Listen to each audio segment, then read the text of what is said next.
8h, 9h, Dimitri Pavlenko. C'est l'affaire qui déchire la gauche depuis 48 heures, l'affaire Adrien Quatennens. Sous la pression de rumeurs qui circulaient depuis près d'une semaine, le député et les filles du Nord a reconnu dimanche des violences envers son épouse.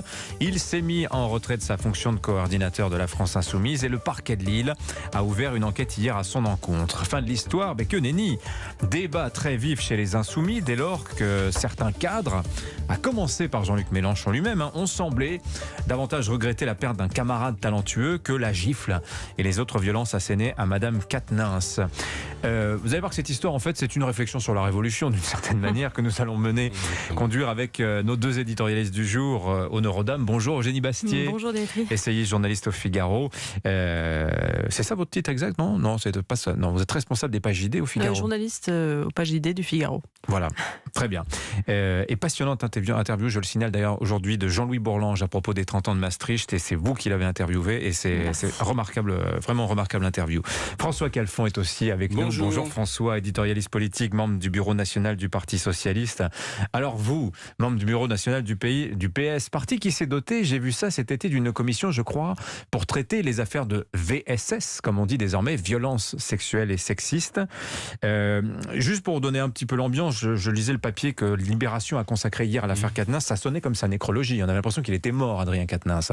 Politiquement, est-ce qu'il est mort après cette histoire-là? Écoutez, je ne lis pas dans le mar de café. Ce que je sais, c'est qu'il était urgent de revenir à ce qui fait finalement l'essence d'une démocratie, c'est-à-dire qu'il y a une justice à peu près reconnue par tous. On l'avait d'ailleurs éprouvé dans l'affaire Coquerel avec cette fameuse commission des femmes qui finalement a été moins prompte à signaler au parquet pour cause de, par exemple, agresseurs racisés, etc. Bref, revenons à une certaine forme d'objectivité. Bon, il se trouve que il y a une main courante, il se trouve que M. Quatennens reconnaît les faits qui lui sont reprochés, qu'il se met en retrait. Ensuite, puisque le parquet s'est saisi... Non, mais ça pourrait n'être qu'une affaire de mœurs et ça devient une affaire politique. Alors là, le problème est tout simple, c'est que quand vous décidez que finalement, au lieu d'avoir une gauche qui rassemble, qui crée du projet, qui fédère, vous avez une gauche qui dénonce, qui stigmatise, etc.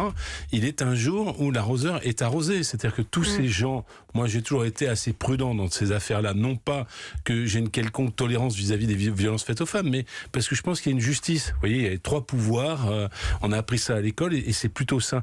Mais tous ces gens-là se sont mués, et d'ailleurs Madame Rousseau continue ce matin, c'est une sorte de jeu de massacre. On va en parler, on va procureur, en Fouquetinville bolchevique, qui trouve la paille dans l'œil du voisin et qui refuse de voir la poutre en face de ses yeux. Eh bien, un peu de cohérence, un peu de retenue permettrait à ces gens, parce que le Parti Socialiste, vous en avez parlé, je pense que la retenue est encore parmi nous. Non qu'il n'y ait pas de violence faite aux femmes, il y en a sans doute comme ailleurs, mais nous essayons de ne pas instrumentaliser politiquement ces affaires, et je crois que le triste tableau de la France Insoumise, c'est qu'ils n'ont cessé d'instrumentaliser politiquement des combats, et comme on dit dans le monde rural, pour monter au mât de cocagne, il faut avoir les fesses propres, ce que manifestement ils n'ont pas. Alors, pour ceux qui auraient raté le dernier épisode, effectivement, vous avez cité Sandrine Rousseau. Elle était l'invitée de l'émission C'est à vous hier soir.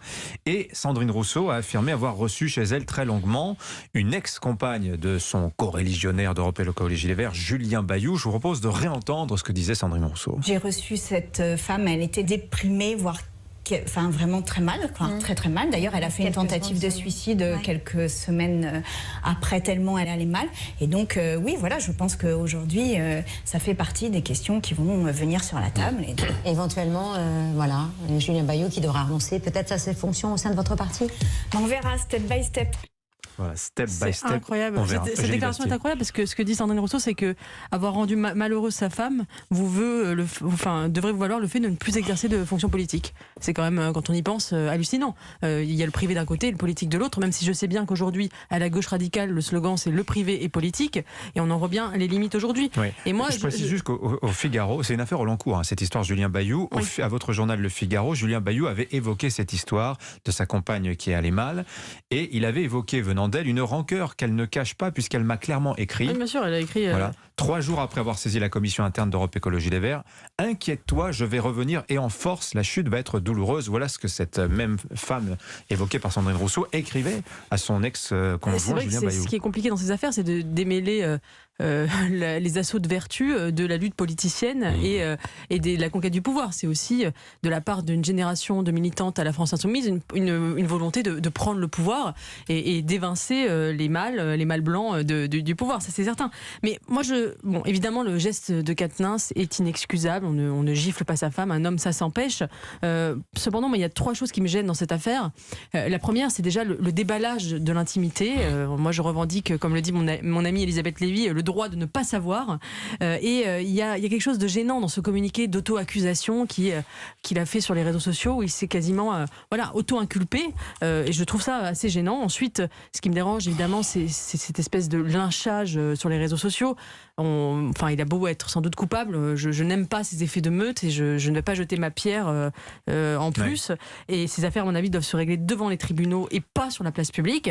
Et enfin, moi, ce qui me dérange, c'est la manière dont cette affaire est interprétée par les féministes elles-mêmes. C'est-à-dire, qu'est-ce qu'elles nous disent ? Elles nous disent finalement qu'il y a un continuum entre la baffe donnée sur un moment de colère dans une dispute conjugale jusqu'au féminicide, que c'est finalement la même chose, que finalement Quatennens serait peut-être un Bertrand Cantat en puissance. Et c'est ça qui me dérange, c'est cette espèce de continuum où toutes les violences finalement aboutiraient au pire, alors que je pense qu'on peut hiérarchiser, on peut dire il y a un geste de colère qui certes est inadmissible, mais qui ne dit pas que forcément les violences sont systémiques, et parler de violence systémique, de violence conjugale systémique en politique, c'est absolument hallucinant, parce que ce que nous montre cette affaire, c'est bien que ces violences ne sont pas soutenues par le système, encouragées, mais au contraire universellement réprouvées. François Calfan. Bon, tout ça a été dit avec beaucoup de brio par Eugénie Bastier, donc je n'y reviens pas. Moi, il y a une autre chose qui me dérange dans les indignations à géométrie variable. Hier, j'ai fait un tweet, vous voyez, pour soutenir la révolte des femmes et des jeunes en Iran face à une jeune femme de 22 ans qui a été tuée par la police des mœurs parce qu'une mèche dépassait de son foulard. Je pensais, et j'ai regardé sur le fil Twitter, qui n'est pas non plus effectivement la place publique, que puisque j'ai invité les féministes, les militants des droits de l'homme à soutenir cette révolte massive. Il y a des manifestations en Iran contre le régime des mollahs. Depuis 1979, nous n'avions pas vu une telle brèche s'ouvrir. Eh bien, je constate que je n'ai pas entendu les féministes, les militants des droits de l'homme à gauche, certains oui, mais pas dans cette sphère de la gauche, très clairement, soutenir cette révolte, qui pour le coup est un fait politique majeur. Il ne s'agit pas simplement d'une jeune femme qui a été tabassée par la police. Malheureusement, c'est le cas très régulièrement en Iran. Il s'agit d'une révolte populaire forte. Là, ce sont les droits élémentaires des femmes dans le monde. Moi, il me semblait... Non, mais pourquoi c'est un lien ? Parce que c'est l'avant-garde du combat révolutionnaire aujourd'hui. Peut-être, mais est-ce qu'on politise de l'intime ? L'intime fut-il scandaleux ? Moi, je suis d'accord que ce sont aux tribunaux de régler ce type d'affaires. Monsieur Quatennens a pris une décision qui est déjà une décision importante sans que la justice se soit prononcée. Et quand vous avez des faits politiques constitués, de révolte sociale et populaire, eh bien, il n'y a plus personne. Et de la même manière, j'ai envie de vous dire, on pourrait finalement revenir, on l'a déjà fait sur cette antenne, sur finalement la stigmatisation permanente des micro-gestes en matière d'environnement qui ne sont pas faits, alors que vous avez des pays entiers qui se chauffent au charbon et sur lesquels il n'y a pas de réaction des écologistes. Donc, je pense qu'on est en train dans la gauche de la gauche, et je le regrette parce que je reste un homme de gauche, on est en train finalement de s'auto-détruire à la fois par une vertu excessive et à la fois par une instrumentalisation politique permanente à choisir de tel et tel fait pour de la carrière personnelle, pour du buzz, qui est en train de tuer la politique. Non, mais effectivement, c'est vrai que vous l'avez dit tout à l'heure, quand on fait assaut de vertu, il faut être exemplaire, c'est certain. Mais ce à quoi ça va aboutir, c'est que finalement, pour être un homme de gauche en politique, il va falloir être un saint. Parce que aujourd'hui, vous êtes un homme de gauche. Qui l'eût cru quand on sait à quel point cette gauche fut anticléricale. Voilà, exactement. Et donc, il n'y aura pas beaucoup. Déjà que la gauche est en difficulté dans les urnes, il ne va pas y avoir beaucoup de candidats potentiels. Non, mais il y a une figure de saint à gauche. C'est Robespierre. Exactement, mais Robespierre était pur. J'ai cité Fouquier-Tinville. Robespierre était pur, il n'avait rien à se reprocher. Oui. C'était Robespierre. Voilà. Après, est-ce qu'on veut ça ? Est-ce qu'on veut des gens qui sont absolument purs, mais qui en même temps veulent aussi mettre en œuvre une épuration ? Je n'en suis pas sûre.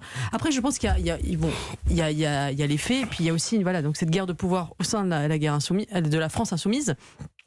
Par exemple, je n'ai pas entendu les femmes insoumises s'indigner comme elles l'ont fait pour Quatennens quand Mélenchon a soutenu Tahabouaf, par exemple. Oui. On n'a pas entendu autant d'indignation. Donc il y a Quatennens aussi qui représente aussi un peu la droite de la France insoumise, si tant est que ça existe, c'est-à-dire une ligne plus c'est la branche laïque, républicaine, plus laïque, républicaine, sociale et moins islamo-gauchiste. Je pense que ça a suscité aussi. Il s'est pas fait que des copines dans le clan de la France insoumise. Vous savez, on voit bien, et malheureusement, moi je n'ai pas commenté les rumeurs, mais les rumeurs sur tel ou tel qui ont explosé comme autant de scandales. Quand vous êtes finalement en vue dans un certain nombre de partis de la gauche, eh bien toutes ces rumeurs-là peuvent perdurer. Elles ont perduré pendant des années. Et à un moment donné, la perspective finalement d'une succession à la France insoumise, d'un congrès à Europe Écologie et les Verts, fait que, et c'est assez désolant d'ailleurs. C'est ce que rappelle Thomas Guénolé, le politologue. Il y a une instrumentalisation extrêmement grave, et moi je serais féministe, militante féministe, je le suis bien sûr. Vous êtes militante féministe ? Je suis militant féministe parce que je suis un militant de gauche, donc il n'y a pas de sujet là-dessus. Mais je m'interrogerai, c'est pas mon premier combat, et je les interpelle, je m'interrogerai sur cette instrumentalisation permanente qui est faite de ce combat en vue de règlement de compte tactique dans un parti. C'est, bien insulter la cause des femmes qu'en faire un instrument de pouvoir. Eugénie Bastier, oui, puis je trouve qu'il y a cet écosystème des réseaux sociaux qui, c'est vrai, qui pousse à ne plus avoir aucun recul, aucune nuance, et c'est ça qui me terrifie, cette espèce de confession publique sur les réseaux sociaux. Jean-Luc Mélenchon qui affiche son soutien à Quatennens et qui se fait immédiatement... Il a fait sans discernement quand même, là, pour le coup. Oui, non, il a manqué de discernement, en évidemment. disant que c'était la faute de la police, on ne voyait pas ce qu'elle venait faire là. Oui, évidemment, non, mais de toute façon, c'est toujours la faute de la police pour Jean-Luc Mélenchon. Voilà, je trouve en tout cas ce monde dans lequel nous entrons, où finalement il n'y a plus cette distinction entre privé et politique, et où les affaires se règlent sur les réseaux sociaux plutôt que dans les tribunaux, ce monde-là m'inquiète, et ce n'est pas minimiser le geste d'Adrien Quatennens que de dire que la manière dont il est reçu dans l'espace public est problématique. Jolie citation du poète mauricien de Casals. Ce ne sont point les hommes qui mènent la révolution, c'est la révolution qui emploie les hommes. Plutôt elle les mange en l'occurrence. Les femmes. C'est les femmes qui emploient la révolution pour manger les hommes. Non, attendez, on s'éloigne un peu. Oui, vous vous éloignez là, si je puis me permettre. Merci à tous les deux. François Calfon, Eugénie Bastier, je vous souhaite une bonne journée, une bonne semaine.